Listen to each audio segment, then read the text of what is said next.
اعوذ باللہ من الشیطان الرجیم بسم اللہ الرحمن الرحیم. خواتین و حضرات السلام علیکم ورحمۃ اللہ وبرکاتہ. مغفرت پروگرام احکام شریعت اور فرض علوم سے متعلقہ تفصیل کے ساتھ ایک دفعہ پھر آپ کی خدمت میں حاضر و موجود ہیں.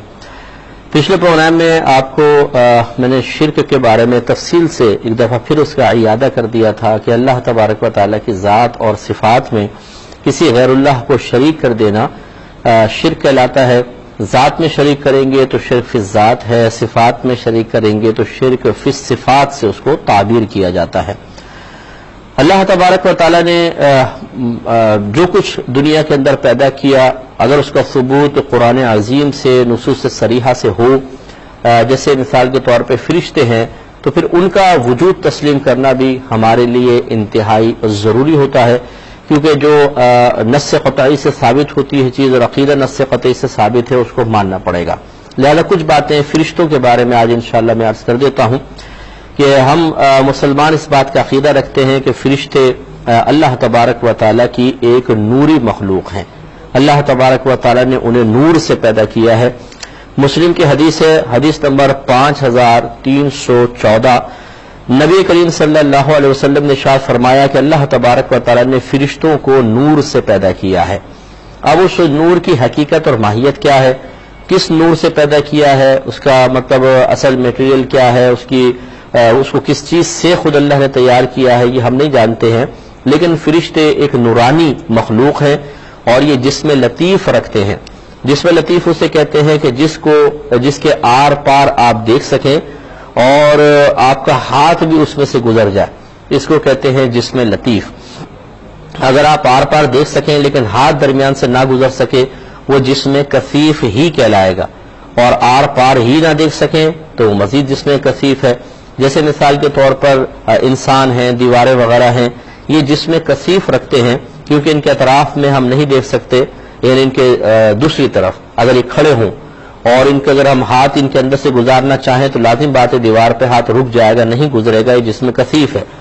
اور شیشہ جو ہے، اگر اس دیکھیں آپ کو شیشہ لگا ہوا، اس کے آر پار تو آپ دیکھ سکتے ہیں، لیکن آپ اگر اس میں ہاتھ ڈالنا چاہیں تو ہاتھ رک جائے گا، تو یہ بھی جسم کثیف کہلائے گا. لیکن لطیف جسم اسے کہتے ہیں کہ جس کے آر پار بھی آپ دیکھ سکیں، اور اگر یوں ہاتھ آپ کریں تو اس کے اندر سے ہاتھ گزر جائے لیکن آپ کو بالکل کسی چیز کا احساس نہ ہو. تو فرشتے ہم وقت ہمارے ساتھ ہوتے ہیں. اور صحیح حدیث کے مطابق نبی کریم صلی اللہ علیہ وسلم نے ارشاد فرمایا کہ جب اللہ تبارک و تعالیٰ کسی بچے کو پیدا کرتا ہے تو اس کے ساتھ ایک فرشتہ اور ایک شیطان پیدا کرتا ہے. شیطان تا حیات اسے برائی کی دعوت دیتا ہے اور فرشتہ نیکی کی دعوت دیتا ہے. صحابہ کرام علیہم رضوان نے عرض کی رسول اللہ صلی اللہ علیہ وسلم کیا آپ کے ساتھ بھی یہ معاملہ ہے؟ آپ نے ارشاد فرمایا کہ ہاں، لیکن میری صحبت کی برکت سے وہ شیطان ایمان لے آیا ہے. کیونکہ شیطان اس جن کو کہتے ہیں جو شرارتی قسم کا ہوتا ہے یا اسلام سے اس نے اسلام قبول نہیں کیا ہوتا، کافر جن جیسے ہیں، ان کو شیاطین سے تعبیر کیا جاتا ہے. تو گویا کہ ہر شخص کے ساتھ ایک ایسا جن پیدا کیا جاتا ہے کہ جو غیر مسلم ہوتا ہے. پھر الگ بات ہے کہ کسی کی اچھی صحبت کی برکت سے وہ مسلمان ہو جائے اور وہ بہکانا چھوڑ دے. اور اسی طریقے سے ہر شخص کے ساتھ ایک فرشتہ پیدا ہوتا ہے. اب ہمارے اطراف میں بہت سارے فرشتے ہوتے ہیں جو ہماری حفاظت کرتے ہیں. جیسے حدیث میں بھی ہے کہ نبی کریم صلی اللہ علیہ وسلم نے ارشاد فرمایا، اور یہ سب بھائی بہنوں کے لیے ایک تحفہ بھی میں کہہ سکتا ہوں، آپ اس کو اختیار کریں، یہ بہت ہی اچھا تحفہ ہے کہ جو گھر سے باہر نکلے اور ایک مرتبہ آیت الکرسی پڑھ لے، پوری آیت الکرسی ایک مرتبہ پڑھ لے، تو جب تک وہ گھر واپس نہیں آئے گا اللہ تبارک و تعالیٰ کے 70,000 فرشتے آگے پیچھے دائیں بائیں اوپر نیچے سے اس کی حفاظت کرتے رہیں گے.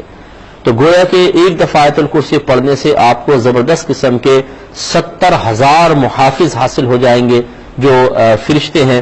اور یقینی سی بات ہے کہ اللہ تبارک و تعالیٰ نے جب ان کو حفاظت پر مأمور فرمایا ہے تو وہ ضرور آپ کی انشاءاللہ حفاظت بھی کریں گے. اب یہ فرشتے اتنے ہمارے ساتھ ہیں، اب لازم بات ہے کبھی ہمارا یوں ہاتھ لگتا ہے، فرشتے قریب ہوتے ہوں گے لیکن ان کے اندر سے ہاتھ گویا کہ گزرتا چلا جاتا ہے اور ہمیں بالکل وہ محسوس نہیں ہوتے. تو فرشتے ایک نوری مخلوق ہے جن کے اور لطیف جسم رکھتے ہیں، ان کے آر پار دیکھا جا سکتا ہے. ہمارے اکابرین نے یہ واضح طور پر لکھا ہے کہ فرشتوں کے وجود کا انکار کرنا انسان کو دائرہ اسلام سے خارج کر دے گا۔ وجہ اس کی یہ ہے کہ فرشتوں کا وجود نصوص قطعیہ سے ثابت ہے، یعنی ایسی آیات سے کہ جن میں شک کی کوئی گنجائش نہیں، جن میں کوئی تعویل کرنے کی ضرورت نہیں، جن کی وضاحت کے لیے کسی مجتہد کو اپنا کلام پیش کرنے کی ضرورت نہیں ہے، ایسی یہ مخلوق ہیں۔ تو اگر کوئی ان کا فرشتوں کا انکار کر دے، مثلا وہ کہتا ہے معاذ اللہ ثم معاذ اللہ میں فرشتوں کے وجود کو نہیں مانتا ہوں، تو یاد رکھیں کہ وہ دائرہ اسلام سے خارج ہو جائے گا، لہذا فرشتوں کا وجود تسلیم کرنا ہوگا، اور اسی طرح تسلیم کرنا ہوگا جیسے ہمارے اکابرین نے یا نبی کریم صلی اللہ علیہ وسلم اور صحابہ کرام نے اس کی تشریحات بیان فرمائی ہیں۔ لہذا اگر کوئی کہے کہ نہیں فرشتہ اصل میں حقیقتاً کوئی مخلوق نہیں ہوتے بلکہ تصوراتی اعتبار سے کسی شے کا نام رکھ دیا گیا ہے، ایسا نہیں ہے، یہ باقاعدہ اپنا وجود رکھتے ہیں اور ان کی اتنی تعداد ہے کہ ہم تصور بھی نہیں کر سکتے۔ اس کو آپ یوں سمجھ لیں جیسے سفر معراج پہ حدیثیں ہیں، نبی کریم صلی اللہ علیہ وسلم فرماتے ہیں جب میں بیت المعمور کے پاس پہنچا تو مجھے بتایا گیا کہ یہاں 70,000 فرشتے صبح آتے ہیں اور 70,000 فرشتے شام کو آتے ہیں اور اللہ کی عبادت کرتے ہیں، طواف وغیرہ کرتے ہیں، اور جو فرشتے ایک بار آ جاتے ہیں پھر دوبارہ ان کی باری نہیں آتی ہے۔